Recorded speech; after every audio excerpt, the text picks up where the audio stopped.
Normalmente, cuando nos enfrentamos a un diagnóstico médico, pues hay una expectativa muy clara de precisión. Claro, totalmente. O sea, si alguien se rompe el brazo y vemos la radiografía, la línea blanca ahí en el hueso es innegable. El médico nada más la señala y pues no hay debate. Roto o no roto. Sí, te reconforta esa claridad, ¿no? Porque las cosas son visibles, se categorizan sin dejar espacio a la duda. Exacto. Pero, y aquí es donde la cosa cambia, cuando cruzamos la frontera hacia el mundo del análisis predictivo, del famoso Big Data. Uf, sí. Todos esos algoritmos que evalúan nuestro comportamiento, pues resulta que esa máquina de rayos X de plano se descompone. Las líneas ya no son blancas, son invisibles. Es que esa era la promesa histórica de la ciencia aplicada. Pero la realidad actual es muy, muy distinta. Y precisamente por eso estamos aquí. Bienvenidos a esta inmersión profunda en la maquinaria que, de manera silenciosa, moldea nuestro presente. Quien les habla, su anfitriona, junto a la voz experta que me acompaña, vamos a ser sus guías hoy. Hola, encantado de estar aquí para desmenuzar esta pila de investigaciones tan fascinante. Y fíjate que todo esto está anclado en el trabajo de la matemática Cathy O'Neill. Para quienes nos escuchan, el planteamiento central arranca con una promesa rota. Una promesa enorme, además. Sí, o sea, durante la última década nos vendieron la idea de que los algoritmos y las matemáticas eliminarían los prejuicios humanos. Nos dijeron que las máquinas harían las contrataciones o los préstamos bancarios totalmente objetivos. Ciegos al racismo o al clasismo, supuestamente. Supuestamente. Pero la realidad documentada en nuestras fuentes muestra un panorama, aterradoramente distinto. Sí, cañón. Estos sistemas no están erradicando los prejuicios, los están automatizando a una escala masiva. O sea, están aumentando la desigualdad y hasta amenazando la democracia. ¡Qué fuerte! Y bueno, el objetivo de este análisis es rastrear el impacto de estas fórmulas a lo largo de lo que llamaremos una vida virtual. Me gusta ese término, vida virtual. Para darle sentido a esta inmensidad de datos, vamos a estructurar la conversación en 4 capítulos. Primero, entender la anatomía de esta arma. Ajá. Luego, la carrera educativa. Después veremos la justicia y el mundo laboral y cerraremos con los seguros y la democracia. Perfecto. Pues para entender la magnitud del problema, primero debemos entender la anatomía de la máquina, lo que nos da paso a nuestro primer capítulo. A ver, abrimos el capítulo 1. La pregunta inicial que te hago es, ¿qué diferencia a un modelo matemático útil y, digamos, inofensivo de una máquina que destruye vidas? Es una gran pregunta. Porque, a ver, vamos a desempacar esto. Yo me pongo de abogada del diablo. En el béisbol, los modelos estadísticos funcionan de maravilla. Claro, la famosa sabermetría. Exacto. Ahí los datos son transparentes. Hits, ponches, el modelo se actualiza y todos ven la misma pizarra. Si eso es tan efectivo, ¿por qué los modelos sociales son tan tóxicos? Pues la gran diferencia radica en la existencia de un ciclo de retroalimentación. A ver, explícame eso. Un modelo de béisbol, o sea, se nutre de datos reales del juego. Si la predicción falla, el error es evidente y el modelo se corrige solito. Tiene sentido. Pero en los sistemas burocráticos, los modelos rara vez miden lo que realmente intentan evaluar. Y peor aún, son incapaces de aprender de sus propios errores. Híjole. Mira, el caso de Sarah Wysocki lo ilustra a la perfección. Ella era una maestra de 5º grado en Washington, enormemente querida. Ajá. Las evaluaciones humanas de su director y de los padres decían que era una educadora excepcional. Pero la despidieron, ¿no? Y no por un error humano, sino por una máquina. Exactamente. El distrito implementó un algoritmo opaco, un modelo de valor agregado le llamaban. Ok. El objetivo era purgar a los malos maestros, midiendo el progreso de los niños.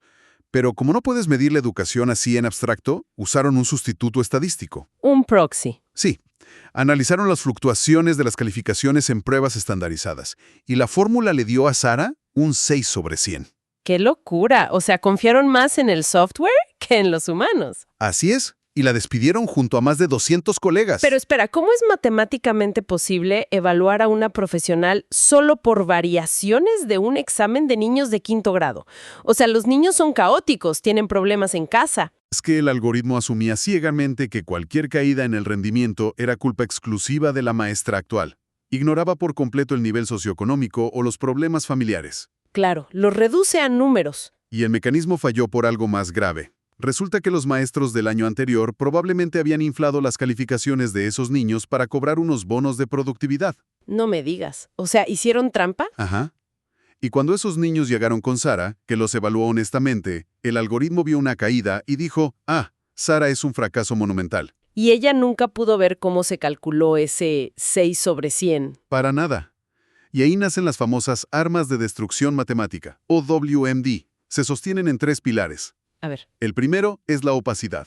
Son cajas negras impenetrables. El segundo es la escala. Un jefe sesgado afecta a pocos, pero un algoritmo dallado a escala municipal afecta a millones. Totalmente. Y el tercero es el daño. Crean buclos tóxicos que castigan a los más vulnerables. Lo más aterrador de esto es la falta de autocrítica de la máquina.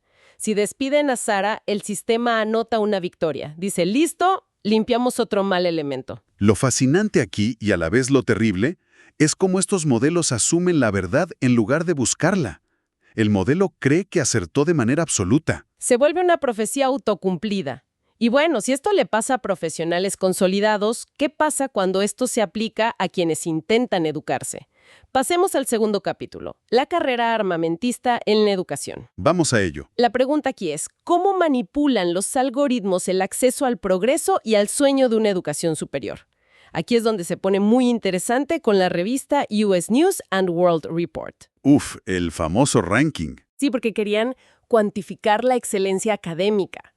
Pero usan proxies loquísimos. Es como evaluar un restaurante basándote en qué tan caros son sus ingredientes y a cuánta gente rechaza el cadenero en la puerta. Sí, literal. O sea, en lugar de probar la sopa, cuentas a los que se quedaron afuera. Es una analogía perfecta. La revista empezó a premiar altas tasas de rechazo y un alto gasto financiero por alumno.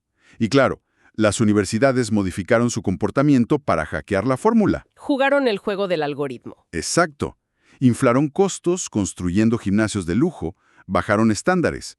Y lo peor, alentaban a miles de aspirantes a mandar solicitudes sabiendo que los iban a rechazar. Solo para parecer más exclusivos. ¡Qué cinismo! Solo para inflar su tasa de rechazo. Y luego está el reverso oscuro de esta moneda, ¿no? La publicidad depredadora de universidades con fines de lucro. Sí, como University of Phoenix o Corinthian Colleges. Estas instituciones usan Big Data y microfocalización para encontrar a personas vulnerables. Buscan en los datos los famosos puntos de dolor. ¿Y cómo encuentran matemáticamente ese dolor? Cruzan datos de códigos postales, historiales de navegación, para hallar a madres solteras o personas en pobreza. ¡Wow! Una vez que los detectan, los bombardean con anuncios diseñados para explotar su angustia, convenciéndolos de inscribirse. Y endeudarlos de por vida. O sea, la ironía aquí es brutal. Los ricos son evaluados por humanos en las universidades de élite, con entrevistas y cartas, mientras que las masas son procesadas por máquinas para llenarlos de deudas astronómicas. Exactamente. Y esto nos lleva al tercer capítulo, víctimas civiles en la justicia y el trabajo. Porque la falta de educación te empuja a trabajos extenuantes. O a la criminalidad, lamentablemente. Y la pregunta que abre este bloque es, ¿de qué manera los datos criminalizan la pobreza y deshumanizan el trabajo? Pues empezando por lo laboral. A ver, yo me declaro confundida aquí. Hemos visto las audiciones a ciegas en las orquestas, donde juzgan solo el talento y evitan el sesgo. Ajá. ¿Por qué el software de recursos humanos hace exactamente lo contrario?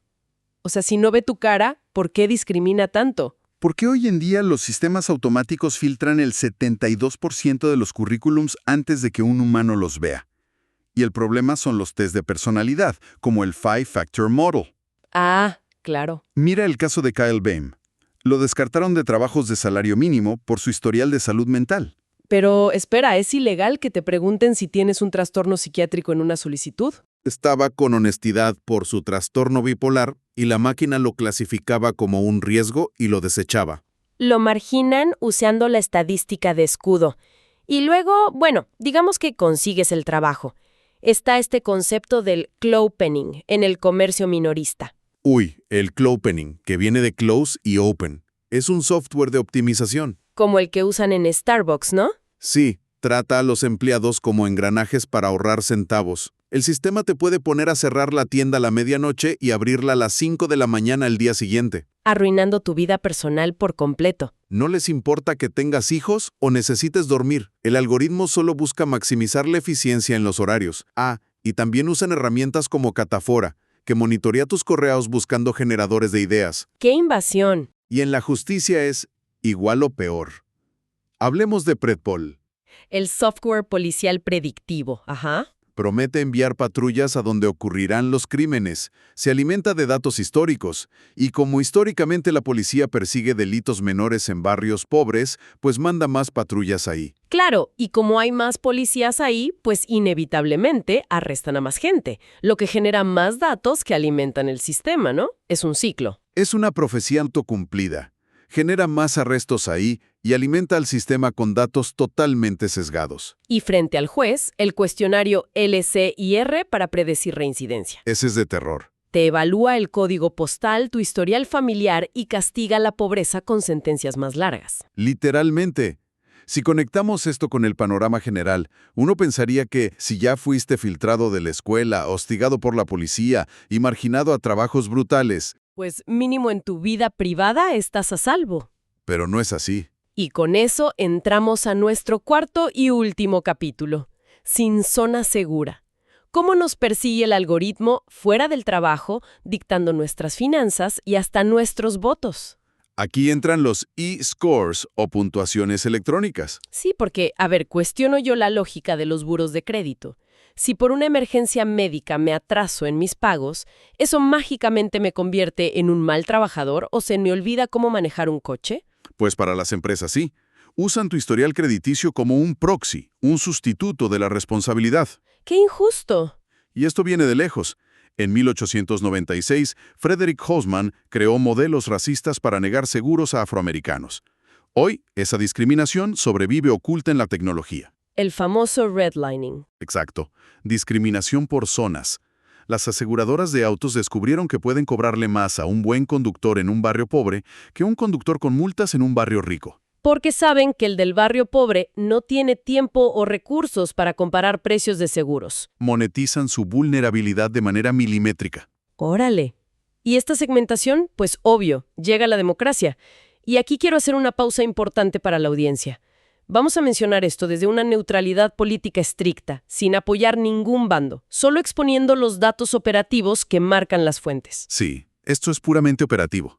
Fíjate que el impacto de los algoritmos en la política es masivo. La campaña de Barack Obama, por ejemplo. Ajá. Usaron pruebas ADE y un montón de datos para clasificar a los votantes. Microfocalizaron los mensajes políticos de forma súper específica. Y del otro lado, Mitt Romney hizo algo similar con la información, ¿no? Sí, crearon lo que llamaban zonas seguras. Usaron datos para identificar a donantes de élite y juntarlos donde el mensaje de Romney coincidía perfectamente con esa audiencia restringida, sin ofender a nadie más. O sea, te aíslan. Esto divide a la sociedad en silos. Totalmente. Ya no hay una plaza pública de debate. Y lo peor, marginan por completo a quienes los algoritmos consideran poco probables de votar. Los borran del mapa cívico. Y así es como todas estas piezas se unen. Si eres descartado por el sistema político y el financiero, la trampa algorítmica se ha cerrado por completo. Sí.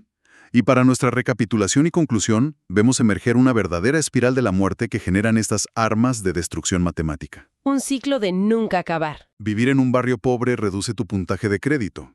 Eso atrae publicidad depredadora y mayor vigilancia policial. Ajá. Un arresto menor te niega un buen empleo por los filtros de recursos humanos.